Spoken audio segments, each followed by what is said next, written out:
Okay, good afternoon. So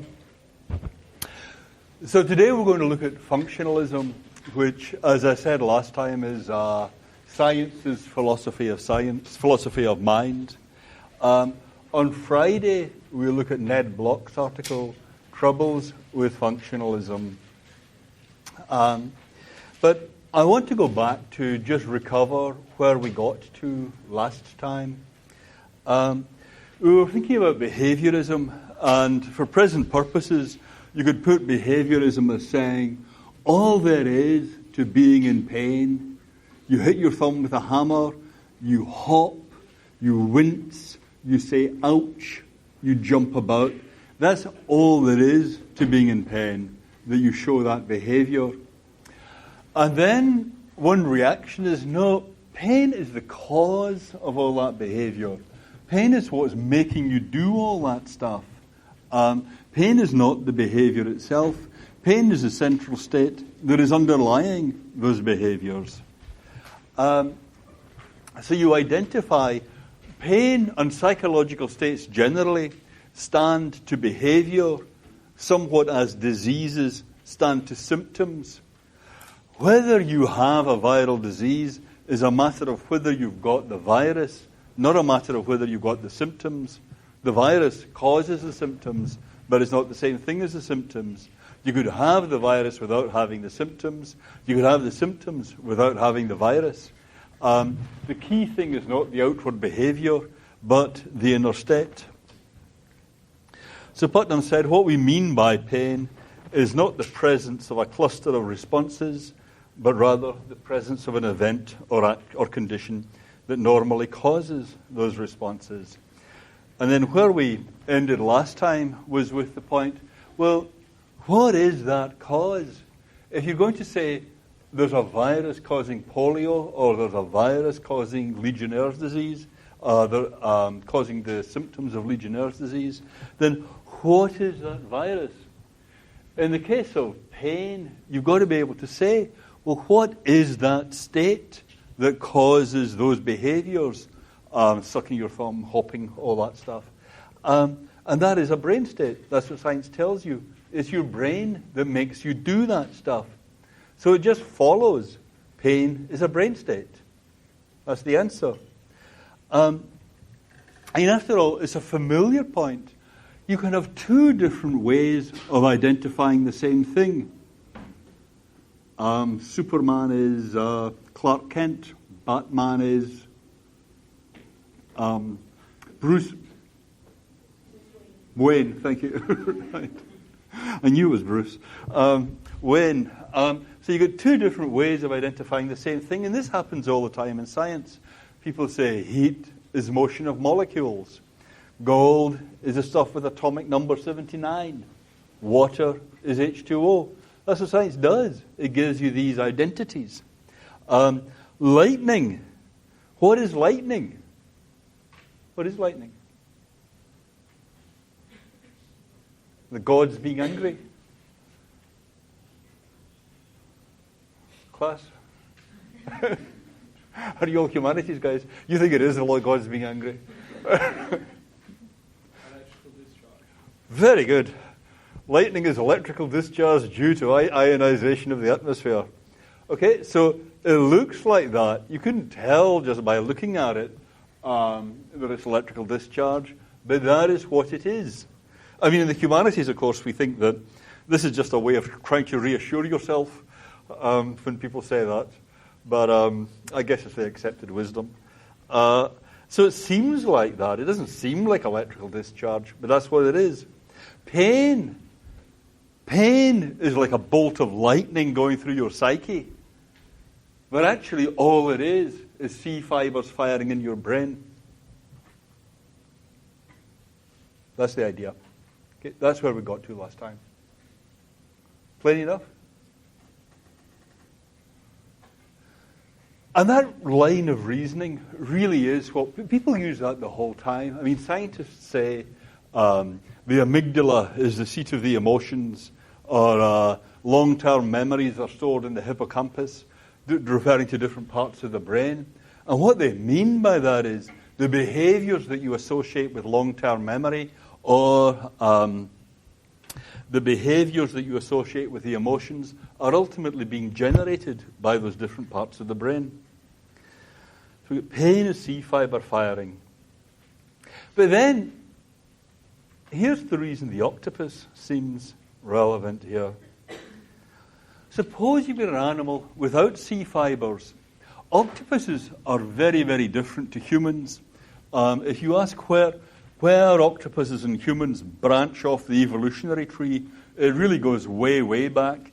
It's sometimes said that octopuses are so distinct from humans evolutionarily that they might as well have come from a different planet with no evolutionary overlap between them and us at all. But although they're so different to us, octopuses are very smart. They have very large brains. Their brains are larger than human brains. So you have an animal without the regular pain system of a human being, without C-fibers. But couldn't octopuses feel pain, even if they don't have C-fibers?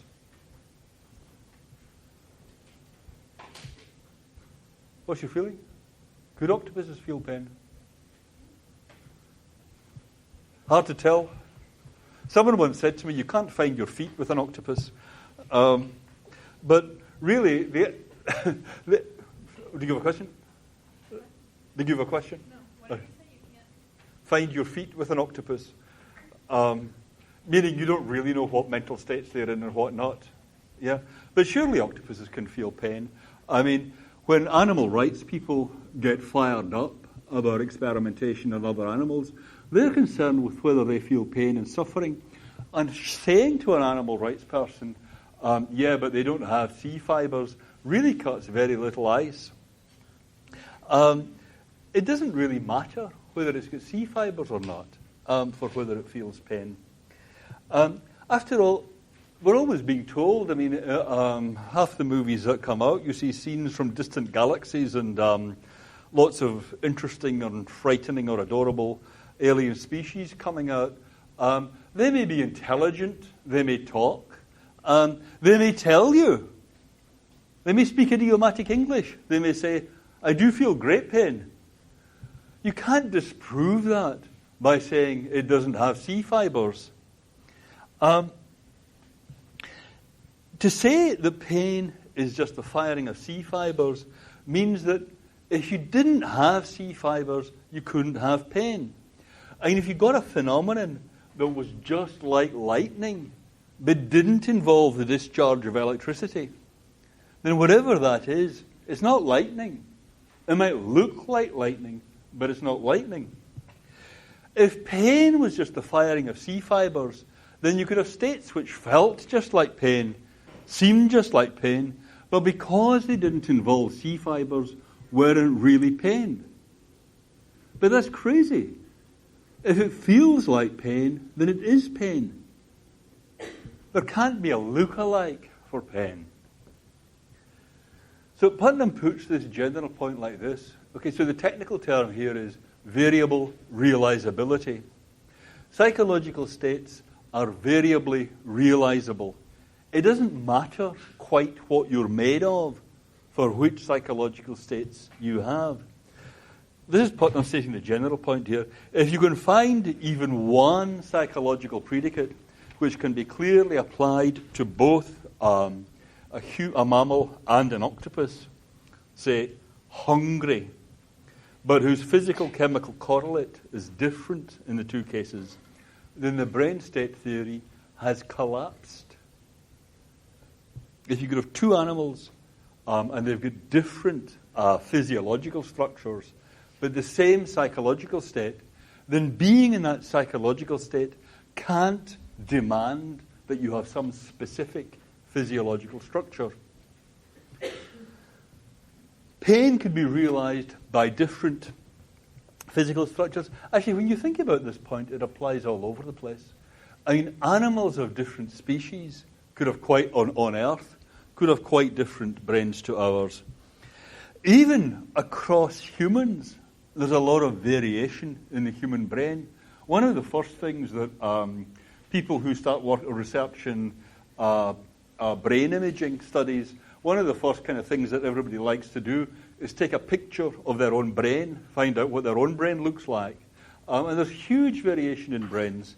And not much is known about what it means. I remember one researcher telling me she had an unusually large hippocampus, and then looking kind of puzzled because you don't know, is that a good thing? Is that a bad thing? Is that kind of weird?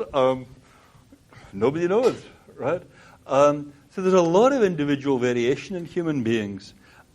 Maybe my brain is quite different to yours, but still, we have many of our psychological states the same.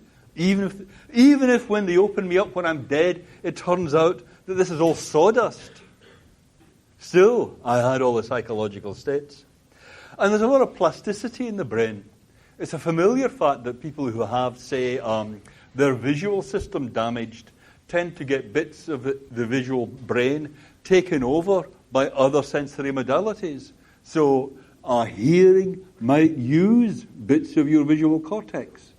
That doesn't mean that what you're doing is seeing with your ears, if you see what I mean. What's going on is just that you're hearing with different bits of the brain. You can't just identify the bit of the brain with the psychological state.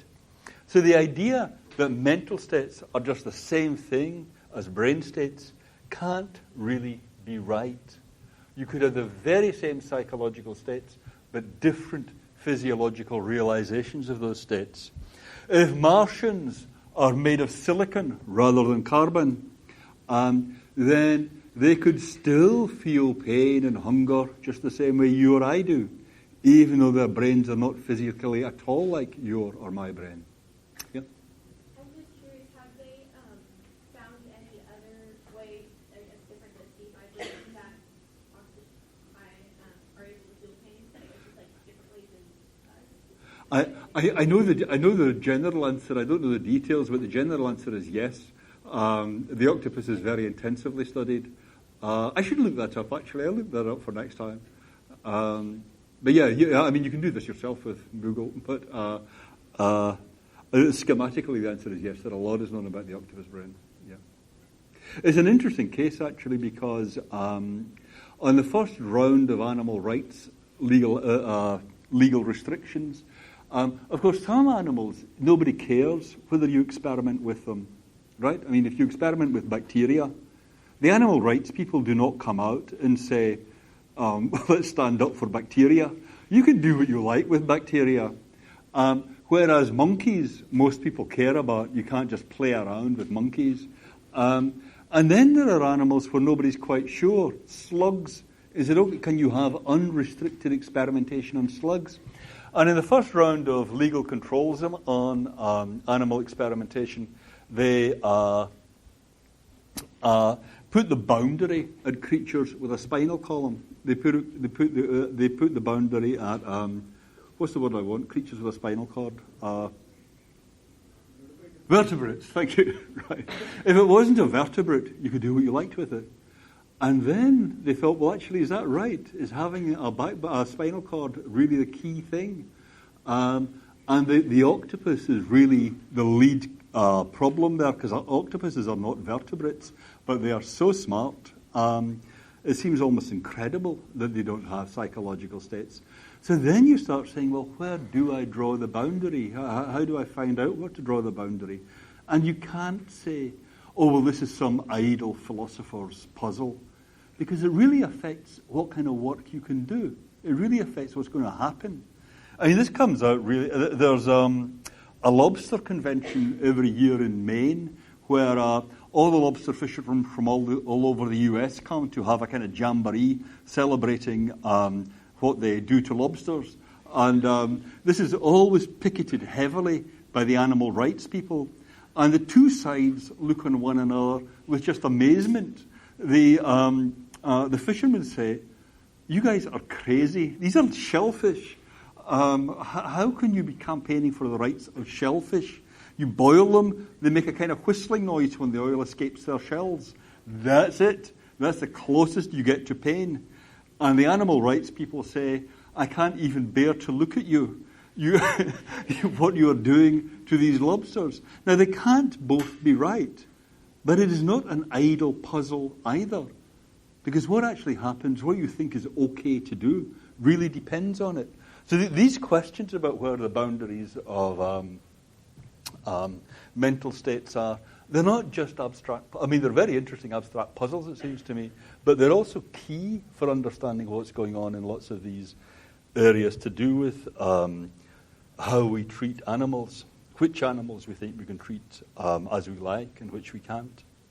But anyway, the general point is pain could be realized by different physical structures over time. It's kind of speciesist to say you need to have C fiber firing, otherwise I'm not going to call that. Whatever you've got is not pain. It's not proper human pain. That would be speciesism, right? That would be saying you look kind of cold and fishy and tentacly, so I really don't care what you're feeling. Sorry? Yeah.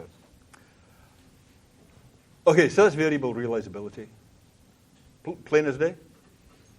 Yep. Could you clarify the difference between mental states and psychological states? I'm not making any distinction between mental states and psychological states. I'm just using the two terms the same way. Yeah. I mean stuff like hunger or pain or heartache. Yeah. Yep.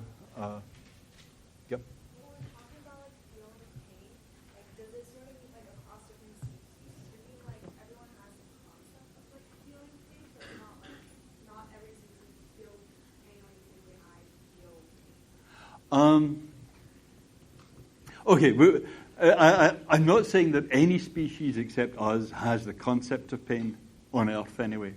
Yeah, having concepts, presumably that's got something to do with having a language. At any rate, it's got something to do with being able to think about stuff, right? Sorry.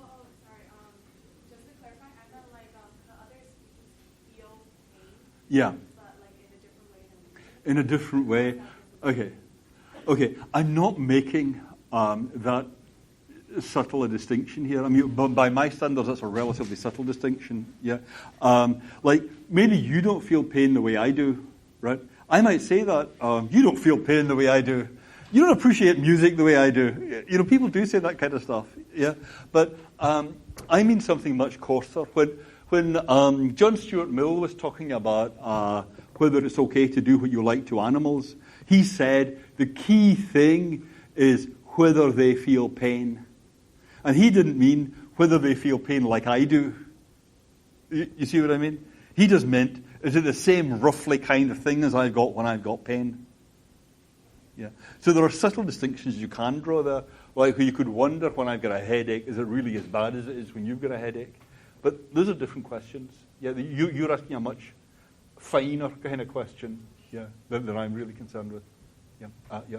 So I guess my question would be, continuing what Yeah. you're saying, if you're going to make a kind of a course kind of category for Yeah. types of experience that are just generally unpleasant and then you kind of lump together in painful, Yeah, that's right. then couldn't you also make that course of a category for types of brain structures so that you could necessarily have not identical brain structures or brain states, but like some kind of analogous corresponding brain states without this particular brain Very state? good. Yeah, very good. Yeah, that's great. That's really pushing the last question's point. Well, let me put it like this. Suppose you made a duplicate. Suppose that as I'm dying, right, my brain just ran out after all this philosophy. It just couldn't take it anymore, right? And they said, by God, what are we going to do, right? We need Campbell. So what they do is they can't make a carbon-based copy of me.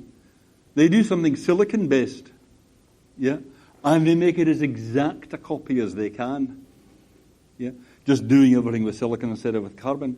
It seems to me if you make the copy really good, you could have something that felt pain just the way I did. You certainly have something that thinks the way I do. Yeah, that wouldn't be that hard. But you see what I mean? Yeah. So certainly if you think about thinking, it would seem easy, I mean, in principle, to do it for someone else. To do it with a different kind of stuff than the original was made of. Yeah. So I mean to be taking on board that last point now, but saying even those very fine distinctions, you could have very finely the same psychological state, even though it was made of different stuff. Yeah, I don't see why not, anyway. Yeah. Okay, so what do we say? I mean, we start out saying, well, pain is C fiber firing, because pain is what makes all the behaviors happen. But suppose you've got an octopus there instead of a human. I mean, octopuses can't literally suck their thumbs, but they can exhibit a lot of the same behaviors as humans. You can avoid the stimulus, you can try and protect the injured part, that kind of stuff. So they can show a lot of the same behaviors as humans. And what you really want to say about an animal that feels pain is not so much that it has to have exactly the same physiology. The chemistry is not really very important.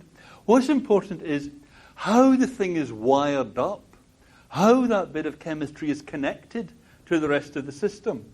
So what you're doing here is you're saying pain is a bit of the system that is wired up to all these behaviors, avoidance and protection and so on. And if you've got a bit of your brain that is wired up to all these other behaviors, then that's pain. And it doesn't really matter what your brain is made of. We do it with C fibers. An octopus could do it with something else. A Martian could do it with something else.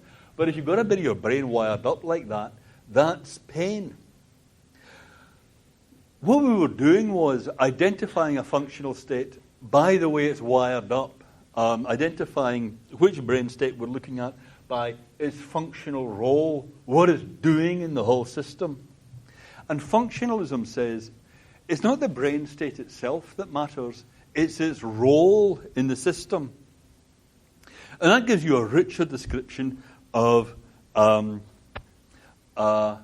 functional role. Well, what you can do is give a much richer description of functional role than the behaviorist does. So a way to think of it might be to say, look, suppose I'm a business analyst and I look at companies, I look at how they're structured. I say usually when you've got a big company, you've got a marketing division, you might have some kind of advertising, or that might be contracted out. You've got a production, you've got a research and design, you've got a buying department, you've got distribution. So identify all the components of a big company and how they tie together. But am I telling you anything about what the physical plant is made of? I didn't tell you anything about what the physical plant is made of. I just identified the marketing division by what it does in connection to advertising or production or research and design. I told you what the thing is by saying what role it plays in the larger business.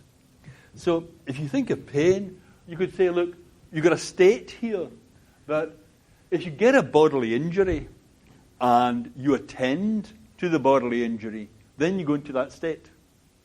And once you're in that state, you're going to try and avoid the stimulus, and you might show a lot of distress behavior, depending, of course, on your level of inhibition.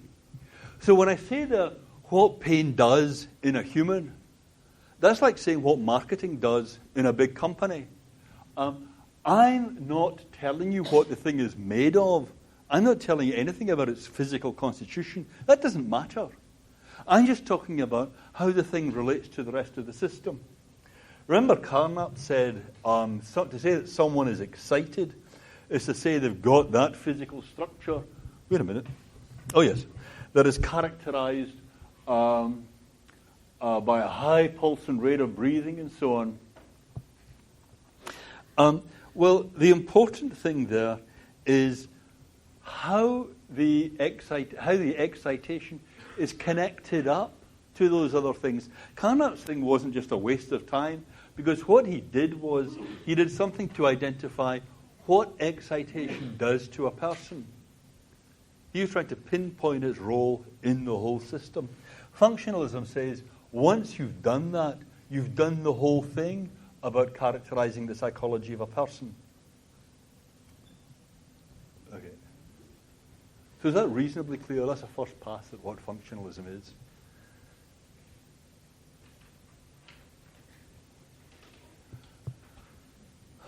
Here's a famous thing from the philosopher Dan Dennett.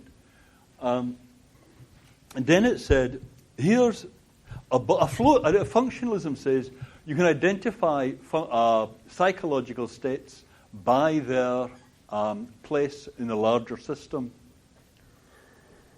So what is it to be conscious? Well, you can give a functional characterization is really a box and arrow diagram of the whole system.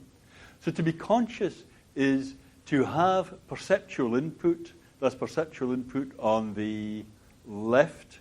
At the top there, you've got a kind of control system that can address questions to perceptual input. It can say, is that my friend Sally over there to the perceptual system? So the perceptual system has another look. There's a memory store where stuff from perception gets input, and there's some kind of action system. So if you've got somebody that's wired up like that with, on the left here, perceptual input being processed, and on the other side here, action, your motor output, the movements of your limbs being processed. Then in the middle, a short-term memory store, and at the top, this control system. Then that's all it takes to be conscious. For an animal to be conscious, in the sense that the animal rights people are concerned about, is for it to have that kind of structure. So you've got these perceptual input units, processing perception, processing the hits on the receptors.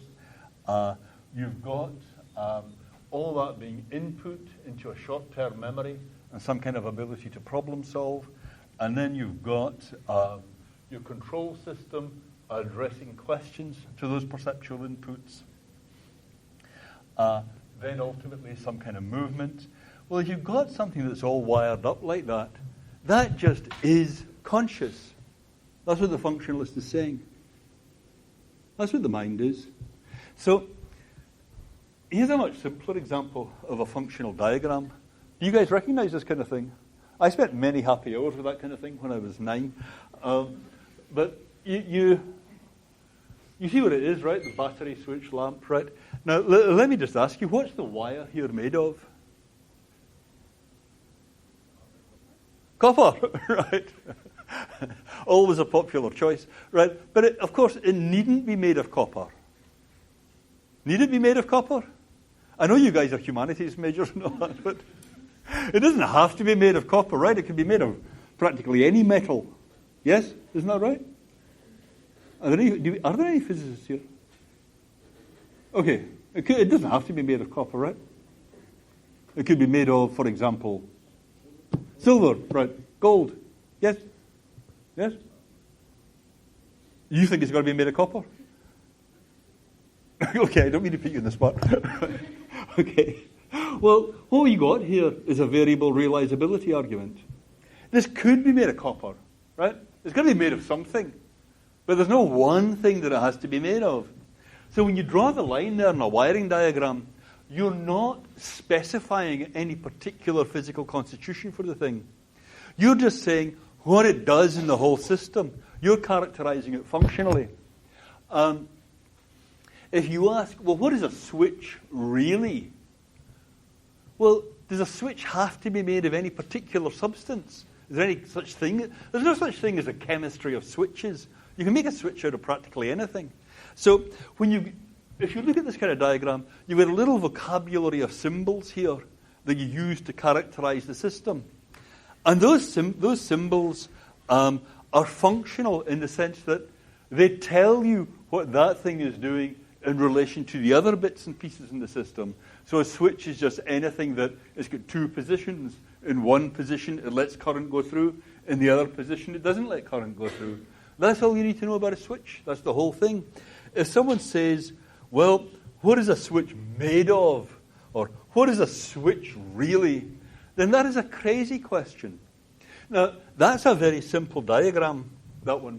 But of course, if you take even the electrical diagram for this room, then that would be much more complex. But if I want to work, if I want to engage with the electrical system for the room. I want to know what how all the panels work, how to get the projector working, all that kind of stuff. This is the kind of thing I need to know. I don't need to know what anything is made of. I need to know what all the bits and pieces are and how you work the whole system.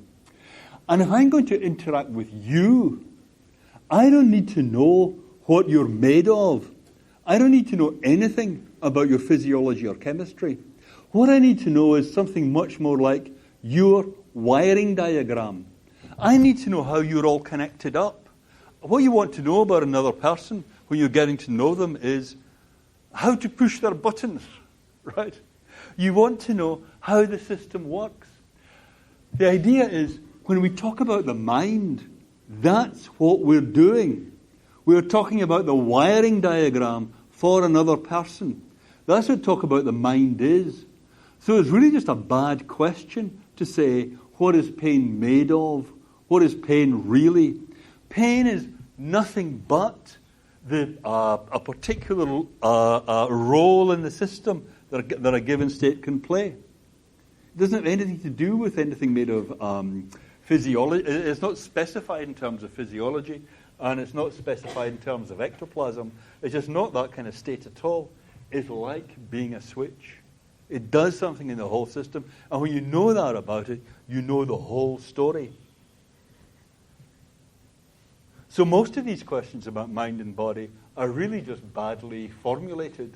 They're crazy questions. It's like driving yourself mad thinking, what is a switch really? Because you know it can't be copper, you know it can't be silver, you know it can't be any of these things. So if you really get too deep into this question late at night, you can kind of go slightly crazy, saying, well, maybe switches aren't physical at all. Maybe switches belong to some kind of astral realm. And true switches are not to be found in the physical world. But that would really, I'm not encouraging you to go down this line, that would really be a bad way to think. And if you ask, what is love really? What is the pain in the human heart really? Well, that is again a bad question. You know what it is when you know what it does. And when you know what it does, that is the whole story. That's functionalism. Yep. It's like that. Why do we need to give the depression patient medicine? Why do we need to give the depression patient meds? Yeah. Well, because... Okay, well, why do we need to give the depression patient meds? Because, like, what you say about the lecture, like, we don't need to know what they're making of, right? So Yeah. the medicine is actually helping them to get them out of the depression. Yeah. No, I see why you asked that. It's a good question. And the answer is maybe slightly surprising, right? Suppose you take the electrical system for this whole room. Yeah? Now and then it needs to be fixed. Yeah? Now and then you call a repair guy. Yeah? The whole thing is just malfunctioning. It's not working the way it's meant to. Yeah? So to do that, you don't need to say anything about what the stuff is made of. You just need to say, look, that switch isn't working. Yeah? Depression is like that. It's like when the system is in a human being is malfunctioning. You want to fix it. Yeah? So, I mean, depression is a good example where that's pretty plausible. Someone who's depressed, they're really not being wired up properly. They're not eating properly. They're not staying healthy. They're not managing to do the stuff they usually enjoy. Yeah? And that's what's wrong about depression. That's why it needs fixing. Not because of the feeling, but because of the way the person is now wired up. Yeah. Yep. Then wouldn't you? I don't think it would be enough to know like what something does. Wouldn't you also need to know like how it does what it does? How it does it. Well, that's the thing about variable realizability. Knowing how it does it is a matter of knowing the physiology. That's like saying, in order to know whether something is a switch, I need to know how it gets that on-off characteristic. Well, that is a matter of the chemistry, the physics of the thing. Yeah, but that's not really essential to it being a switch, that it has one physical structure rather than another. Yep. To know like what the thing is, but like if I was let's say I was an electrician. Yep. And I know something is wrong with you call me and something's wrong. Yep. I would need to know how a switch does what it does in order to I need to know. Make it a switch again and do what it does. You know? That's right. Okay, that's very good. Yeah. So I need to know. So I need to use some kind of wire. Yeah, I need to be able to work with the level of the underlying physics. Yeah, and in the case of depression, I mean that's a very good analog, right? You need to know what kind of drug to give the person, and the drug you give a human is going to be different to the drug you give a Martian. Yeah, I mean, assuming Martians are made of silicon, yeah, the chemical action is going to be different. Yeah, but just as in both cases, it's the same situation that what you're trying to get is the switch to work properly. It's true that you need to drop down one level of description to do that. And that's where an electrician comes in. But a regular person interacting with the system can interact with it and say, that switch is broken, and know to call an electrician. Just as you interacting with your friend can know that person is depressed, even if you don't know anything about the physiology. Yeah, it's true that fixing it takes that more detailed knowledge of. I said you've got variable realizability, but that means that it's got to be realized some way or another in any particular case. Yeah, and then to get it working again, you've got to look at the particular realization you have here. Is that clear the way I'm using realization? Just what this particular thing is made of. Yeah. So the points you're making there are completely correct, but that's not to say that what pain is or what depression is or what a switch is are a matter of being in a particular physical state. Being in a particular physical state. Yeah. Okay, so if functionalism is right, and it's been the dominant philosophy of mind for the last 50 years anyway, how do you describe the functional state of a human being? Well, you can give a very abstract characterization of how you're going to describe functional state. You describe it by saying the states that the system can be in. Just give names to all the states that the systems can be in. Then there are the sensory inputs to the system, and then there are the outputs of the system. And you can do this at different levels of grain. You could do it for the whole human. You could do it for some particular aspect of the human. But just to give an example, suppose you've got a human, suppose it's you, and we're describing your functional organization right now. So let's suppose that you are in state S1, right? So we just call it S1. Suppose actually that that's being grumpy. So you are feeling a bit grumpy. And then you get a sensory input. Someone asks you a stupid question. And then, what do you do if you're feeling a bit grumpy and someone asks you a stupid question? You give motor output M and go into state S2. That's to say, you chew their head off and then you start feeling guilty. So there you are, all alone once more, feeling guilty. And now, you get the same sensory input. Someone asks you a stupid question. You make, let's suppose, a conciliatory and helpful response now, and you go into state S4. What is state S4? Thinking, all right, that's it for this morning. No more Mr. Nice Guy. And so the day wears on. So what I'm doing here is, I get that state, and then you can give a big list of all the possible inputs to that state. And for each input, you specify what output you give for that state and what state you go into after having had that input. You see what I mean? So this is very abstract and schematic, but this is the basic theory of computers, if you see what I mean. This is at the most abstract level is a statement of how you describe what a computer does. Yeah? So that gives you the general method for completely specifying someone's functional state. But you specify these states, S1, S2, S3, S4, completely when you're given a big list of all the possible inputs to that state, all the possible motor outputs from those states, and what state you go into having had that input. So for every possible combination of a state of the system and a complete set of sensory inputs, you have to determine the probability of the next state and the probability of the motor outputs. For the brain, you're likely to need to talk in terms of probabilities because the brain is, at the level of description we're concerned with, not deterministic. It works probabilistically. But when you think about what psychologists do when they're studying the brain, this is the reason I say functionalism is science's philosophy of mind. When scientists are studying the brain, the first thing they do is they try and break down what the basic flow paths are through the regions that they're interested in. So you might get something, the eyes over here going to the back of the head, and then pathways from the visual cortex at the back of the head going down and going up, going to the bottom and going to the top. And then you say, okay, but I want to know a bit better what's going on with those brain systems. And what I do is I start busting it down into boxes and arrows.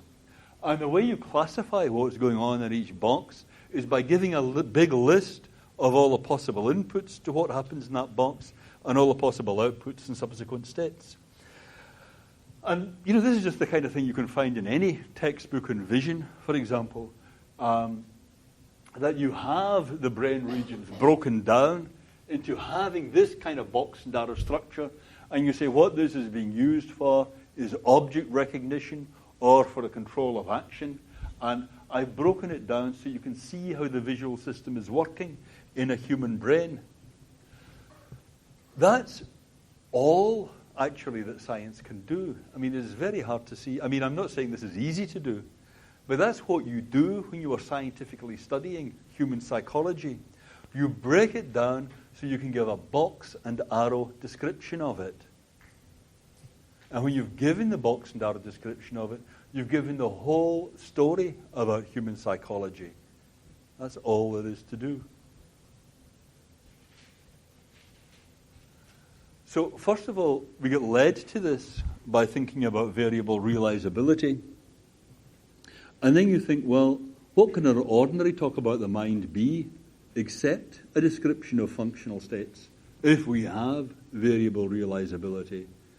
And then you think, well, what am I as a scientific psychologist going to say about the study of the human mind? Well, all I can say is it's a study of all the boxes and arrows. And of course there is another level at which you can characterize what's going on. There's the level at which, as people were saying about electricians or the use of drug therapy for depression, there's another level at which you can describe the basic physiology here. But that's not really describing the mind, because describing the mind is describing the functional structure, is giving you the wiring diagram, whereas this is one level down, like describing the chemistry of the electrical circuit. And that's the whole story. There is no more to the mind than that. That is what science is telling us.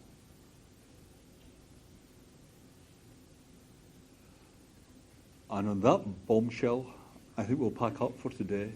And on Friday, we'll look at the reasons why this can't possibly be right. Okay.